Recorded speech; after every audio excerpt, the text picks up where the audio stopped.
একদমই তেল ছাড়া টক দই দিয়ে এরকম ফুলকো ফুলকো পরোটা তৈরি করে নিতে পারেন সকালের জলখাবারের জন্য। খেতে হয় ভীষণ সুস্বাদু। আর ঘন্টার পর ঘন্টা রেখে দিলেও কিন্তু পরোটাগুলো থাকে একদম তুলতুলে নরম। দাঁত না থাকলেও এই পরোটাগুলো খেতে কিন্তু কোনো রকমই অসুবিধা হয় না, মুখে দেওয়ার সঙ্গে সঙ্গেই মিলিয়ে যাবে। নমস্কার বন্ধুরা, আমি কল্যাণী আর আপনারা দেখছেন কল্যাণীর রান্নাঘর। আর আজকের রেসিপি নরম তুলতুলে লোভনীয় স্বাদের টক দইয়ের পরোটা। তো চলুন দেখে নেওয়া যাক আজকের রেসিপিটি। প্রথমেই আমি 400 গ্রাম ময়দা নিয়ে নিয়েছি। একটা স্ট্রেনারের ওপরে দিয়ে দিচ্ছি ময়দাটাকে ভালোভাবে ছেঁকে নেওয়ার জন্য। অনেক সময় ময়দার মধ্যে নোংরা থাকে বা কোনো পোকা থাকতে পারে, অথবা দলা পেকে থাকলে সেই দলাটাও কিন্তু ভেঙে যায় এরকম স্ট্রেনারে নিয়ে নিলে। তো স্ট্রেনারে নিয়ে ময়দাটাকে ভালো করে ছেঁকে নিয়েছে। তারপরে দিয়ে দিলাম স্বাদ অনুযায়ী লবণ আর 1 চামচ পরিমাণে চিনি। এবারে দিয়ে দিচ্ছি টক দই। আমি এখানে 400 গ্রাম ময়দার জন্য 1 কাপ পরিমাণে টক দই ব্যবহার করছি। আর চামচ মেপে দিলে এখানে 4 টেবিল স্পুন টক দই নিয়ে নিয়েছি। এবার এই টক দই দিয়ে ময়দাটাকে ভালোভাবে মাখিয়ে নিতে হবে। এই সময় কিন্তু একদমই আমরা জল বা তেল কোনো কিছুই ব্যবহার করব না। শুধুমাত্র লবণ, চিনি আর টক দইটা দিয়ে ময়দাটাকে ভালোভাবে ময়ান করে নিতে হবে।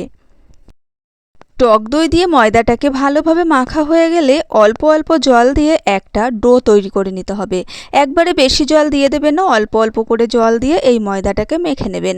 ডোটা এমনভাবে তৈরি করবেন যাতে খুব বেশি নরম না হয়ে যায়, আবার খুব বেশি শক্তও না হয়। অর্থাৎ আমরা নর্মাল পরোটা করার জন্য যেমন ডো তৈরি করি ঠিক সেরকম ধরনেরই একটা ডো তৈরি করে নিতে হবে।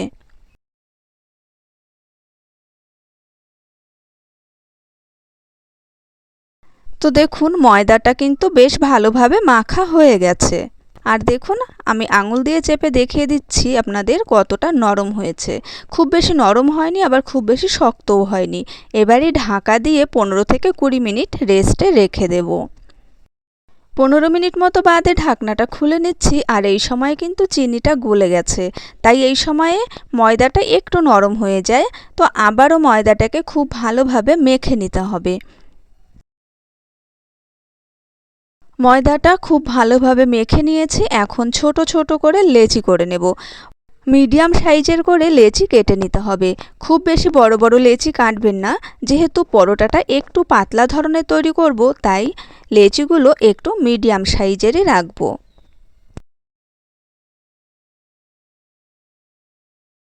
সমস্ত লেচিগুলো কাটা হয়ে গেলে হাত দিয়ে ভালোভাবে এটাকে প্লেন করে নেব, অর্থাৎ গোল শেপ তৈরি করে নিতে হবে। সমস্ত লেচিগুলো গোল করা হয়ে গেলে এখন বেলে নিতে হবে পরোটাগুলো। সামান্য একটু ময়দা দিয়ে দিয়েছি চাটুর ওপরে, আর তারপরে লেচিটা দিয়ে আরও ভালোভাবে গোল করে নিয়েছি। আর ময়দা ওপর থেকে ছড়িয়ে দিয়ে এটাকে পাতলা করে বেলে নিতে হবে রুটির মতো। এই পরোটাটা কিন্তু বেশ প্রথমে গোল করেই বেলে নিতে হবে। আর চেষ্টা করবেন মোটামুটি পাতলাভাবে বেলে নেওয়ার। আর ময়দা দিয়েই বেলবেন। আমি যেহেতু এখানে তেল ব্যবহার করছি না, তাই ময়দা দিয়েই কিন্তু এই পরোটাটাকে বেলে নিচ্ছি। বেশ যতটা সম্ভব পাতলা করে রুটিটা বেলে নিয়েছি। এবারে দিয়ে দেব বাটার। এখানে তেলের ব্যবহার করব না, আমি সম্পূর্ণটাই বাটার ব্যবহার করব। আর বাটার দিয়ে পরোটা ভাজলে বা তৈরি করলে কিন্তু পরোটার খেতে ভীষণই ভালো হয়। তো একটা চামচে করে অল্প পরিমাণে বাটার নিয়ে পুরো পরোটায় লাগিয়ে দিতে হবে। এবারে ওপর থেকে একটু ময়দার গুঁড়ো ছড়িয়ে দেব। এখন একটা সাইড পরোটাটা নিয়ে ভাঁজ করে দিতে হবে। তো আপনারা দেখতে থাকুন আমি কিভাবে করছি। নিশ্চয়ই বুঝতে পারবেন এই পরোটাটা কিভাবে তৈরি করতে হবে। তো একটা সাইড নিয়ে আমি ভাঁজ করে দিয়েছি। আর ভাঁজ করার অপর পাশে আবারও কিন্তু একটু বাটার লাগিয়ে দিতে হবে। খুব বেশি পরিমাণে নয়, একদম 2-4 ফোঁটা বাটার দিয়ে সমস্ত জায়গায় মিলিয়ে দেবেন। আর যতবার বাটার ব্যবহার করব ওপরে কিন্তু ময়দার গুঁড়ো ছড়িয়ে দিতে হবে।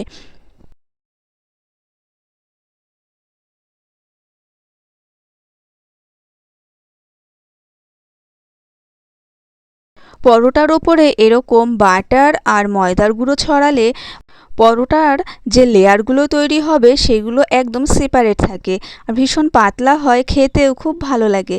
পার্টগুলো একটার সঙ্গে একটা লেগে যায় না, পার্টগুলো একদম সেপারেটই থাকে। তো আপনারা দেখতেই পেলেন আমি কিভাবে ভাঁজ করে নিয়েছি। এবারে ওপর থেকে আবারও ময়দার গুঁড়ো দিয়ে চৌকা করে যতটা সম্ভব পাতলা অর্থাৎ মিডিয়াম মোটা রেখে এই পরোটাটাকে বেলে নিতে হবে। খুব বেশি পাতলাও করব না আর খুব বেশি মোটাও করব না পরোটা।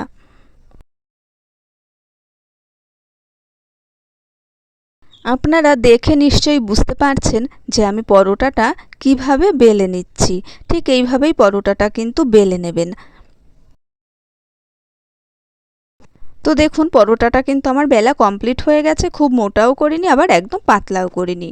এদিকে একটা ওভেনে তাওয়া বসিয়ে দিয়েছিলাম আর তাওয়াটা গরম হয়ে গেলে পরোটাটা দিয়ে দিয়েছি।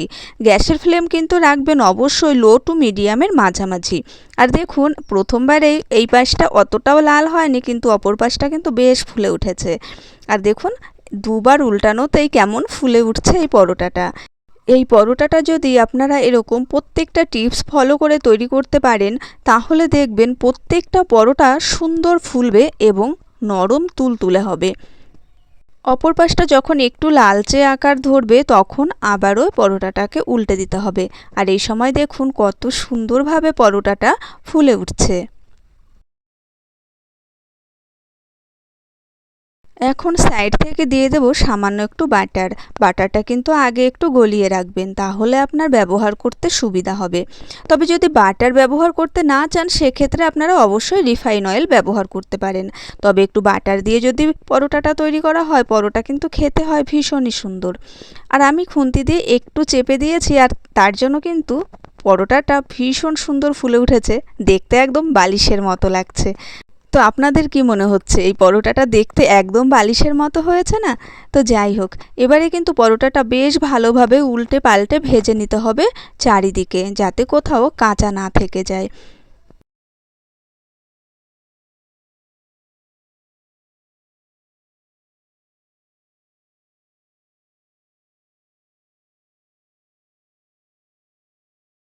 খুন্তি দিয়ে চারি সাইডে একটু চেপে চেপে দেবেন, এতে করে সব দিকটা ভালোভাবে ভাজা হয়ে যাবে।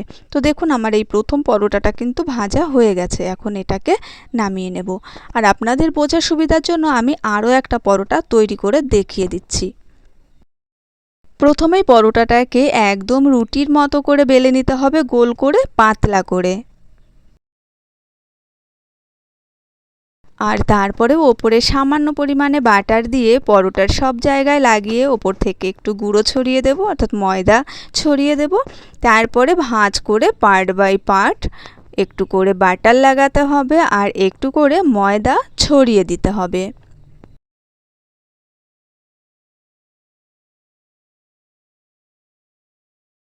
পরোটাটা চৌকা শেপে ভাঁজ করা হয়ে গেলে এবারে বেলে নিতে হবে মিডিয়াম পাতলা রেখে। পাতলা না আবার একদম মোটাও না, অর্থাৎ মিডিয়াম রেখে এই পরোটাটাকে সুন্দর করে বেলে নিতে হবে। আর বেলার সময় কোনো রকম বাটার বা তেল ব্যবহার করার দরকার নেই, ময়দা দিয়েই বেলে নেবেন। পরোটাটা এবার দিয়ে দিচ্ছি ফ্রাইং প্যানে আর অপেক্ষা করব একটা সাইড একটু ফুলে ওঠার। আর দেখুন পরোটাগুলো কত সুন্দরভাবে ফুলে উঠছে। প্রথমবারেই একদম উল্টানোর দরকারই পড়ছে না, তার আগেই ফুলে যাচ্ছে ভীষণ সুন্দরভাবে। তারপরে উল্টে দিতে হবে অপর পাশটা একটু লাল কালার আসার জন্য। তো একই রকমভাবে অপর পাশটাও উল্টে দেব যখনই এই পাশটা একটু লালচে কালার এসে যাবে। আর দেখুন এই পরোটাটাও কত সুন্দরভাবে ফুলে উঠছে। আর একটুখানি খুন্তি দিয়ে চাপ দিলেই পুরো পরোটাটাই ফুলে যাবে একদম বালিশের মতো করে। পরোটা সম্পূর্ণ ফুলবে তারপরেই কিন্তু বাটার ব্যবহার করবেন, আগেই বাটার বা তেল দিয়ে দেবেন না। পুরো পরোটা ফুলবে তারপরেই বাটার বা তেল দিলে পরোটাটা কিন্তু বেশি নরম হয়। এখন এপাশ ওপাশ উল্টে বেশ ভালোভাবে সাইডগুলো চেপে চেপে দিয়ে পরোটাটাকে ভেজে নামিয়ে নিলেই রেডি হয়ে যাবে দই পরোটা, একদম নরম তুলতুলে। এরকম সুস্বাদু দই পরোটা খাওয়ার জন্য কিন্তু কোনো তরকারিরও প্রয়োজন হয় না, এটা আপনি শুধুই খেয়ে নিতে পারবেন। কিন্তু তারপরেও এটা যে কোনো ঘুগনি, মাংস, আলুর তরকারি বা ছোলার ডাল যে কোনো কিছুর সঙ্গেই কিন্তু খেতে ভীষণই ভালো লাগে। তো আপনাদেরকে আমি একটা ছিঁড়ে দেখিয়ে দিচ্ছি এই পরোটাটা কতটা নরম হয়েছে আর কত পার্ট বাই পার্ট হয়েছে এই পরোটাটা। তো অনেকটা গরম রয়েছে, আমার একটু অসুবিধা হচ্ছিল আপনাদেরকে ছিঁড়ে দেখাতে, তারপরেও আমি চেষ্টা করছি এটা দেখানোর। তো আপনারা দেখে নিশ্চয়ই বুঝতে পারছেন কত সহজেই আমি এই পরোটাটা ছিঁড়তে পেরেছি আর কতটা নরম হয়েছে, কতগুলো পার্ট হয়েছে।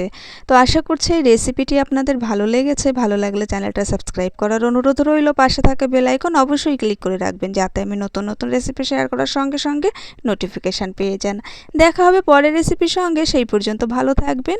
আজকের মতো টাটা।